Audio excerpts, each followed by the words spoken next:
Okay. Allah ताला न्यायाला पसंत करतो आणि भ्रष्टाचारालाही नकारतो.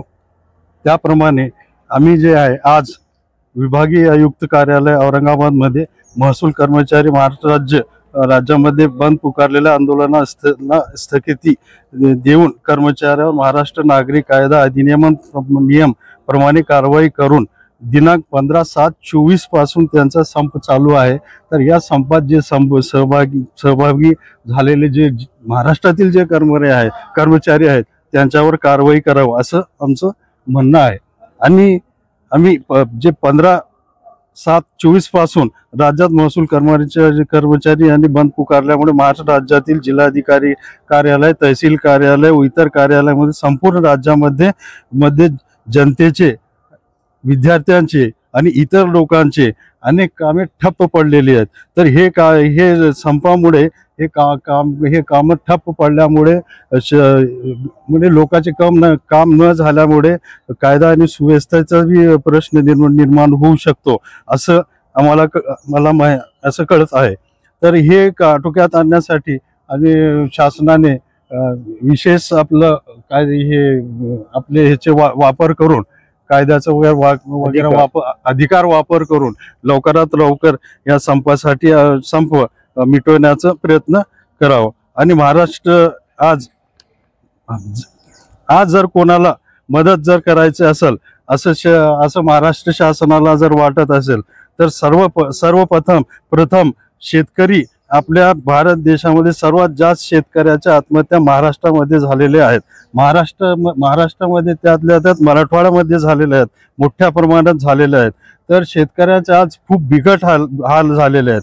तर यांना मदतीची अत्यंत गरज आहे आणि अत्यंत गरजेचे असल्यामुळं यांना सर्वप्रथम यांना मदतीचा सरकारने विचार करायला पाहिजे आहे.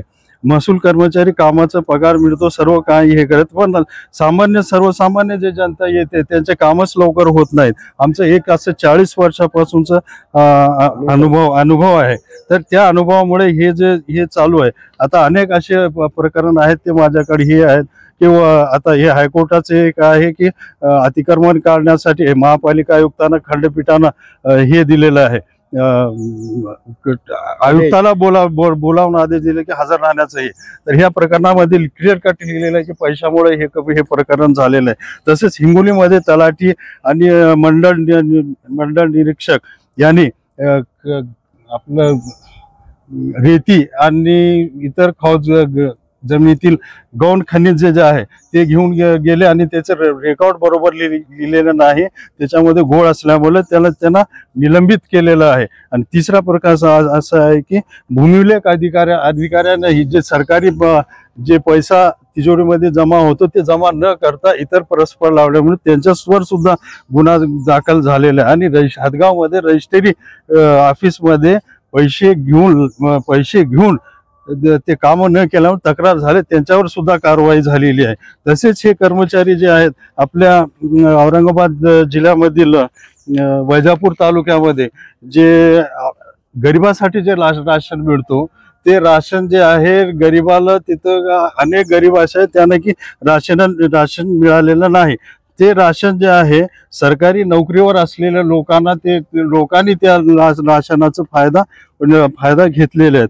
असे हे एकूण 368 कर्मचारी जे शासकीय कर्मचारी आहेत जे गरिबाचं अन्न मिळायचं आहे या लोकांनी लाटलेलं आहे. अनेक वर्षापासून हा अन्न त्यांनी घेतलेला आहे. तर आमचं म्हणणं असं आहे की जेव्हापासून ह्या कर्मचाऱ्यांनी गरिबांचं जे अन्न त्यांना जे पोहोचायचं त्यांचं अन्न ह्यांनी घेऊन आपलं हे फस्त केलेलं आहे.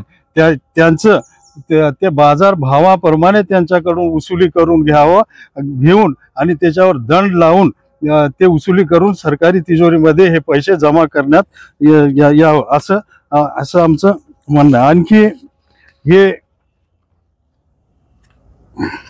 महाराष्ट्रातील जे संप पुकारलेले आहेत. हे यांची मागणी सरकारने मान्य करू नये. आणि तसंच दिनांक 15/7/24 पासून महाराष्ट्र राज्य महसूल कर्मचारी संप करीत आहेत त्यांचे त्या दिवशीपासून पगार बंद करण्यात यावे, काम बंद पगार बंद असं करण्यात यावे. महाराष्ट्र सरकारने जर महसूल कर्मचाऱ्यांच्या मागण्या केल्यास आम्ही सरकारच्या विरोधात लोकशाही मार्गाने महाराष्ट्रात मोठ्या प्रमाणे आम्ही आंदोलन करू. आपला देश भारत देश जे आहे सगळं कर्जबाजारी झालेला आहे. देशाकडे पैसा नाही, काय नाही, दुसऱ्या देशाकडून आणून आपले सर्व जे आहे हे कारभार चालवत आहे. तसेच आपल्या महाराष्ट्रात सुद्धा कर्जबाजारी आहे. महाराष्ट्र सरकार सुद्धा कर्जबाजारी आहे. महाराष्ट्रात सुद्धा तिजोरीमध्ये पैसा नाही, तिजोरी खडखडाट पडलेली आहे. मग अशा वेळेस हे तर जाणकार आहेत, आम्हाला तेवढं हे नॉलेज नाही, हे नाही, पण यांना सर्व हे नॉलेज आहे. मग तुम्ही सरकारकडे हे काय म्हणून मागणी करता? हे मागणं जे आहे चुकीचं आहे आणि मागणी मागू नये आणि ते हे मागण्या सरकारने मान्य करू नये, हे असं आमचं म्हणणं आहे. आमचे जे मागण्या आहेत ह्याच्यावर साहेबांनी योग्य ती कारवाई करावी असं म्हणून आम्ही निवेदन दिलेलं आहे. मी शेख खुर्रम अब्दुल रशीद साहेब, औरंगाबाद. आमच्या बरोबर वसीम शेख पत्रकार आहेत, वकील साहेब आहेत, एतेशाम भाई आहेत. मी ॲडव्होकेट अब्दुल वकील शेख. आमचे सहकारी शेख खुर्रम अब्दुल रशीद साहेब यांनी आपल्याला विषय समजून सांगितलाच. मी एवढं सविस्तरपणे सांगत नाही. त्यांनी जे विषय सांगितले आणि ज्या मागण्या आपल्याला सांगितल्या, आम्ही त्यांच्यासोबत तनाने मनाने आहोत आणि आम्ही त्यांच्या पाठीशी आहोत. तरी श्री आयुक्त साहेबांनी सदर विषयाकडे आणि सदर मागणीकडे लक्ष द्यावे ही विनंती.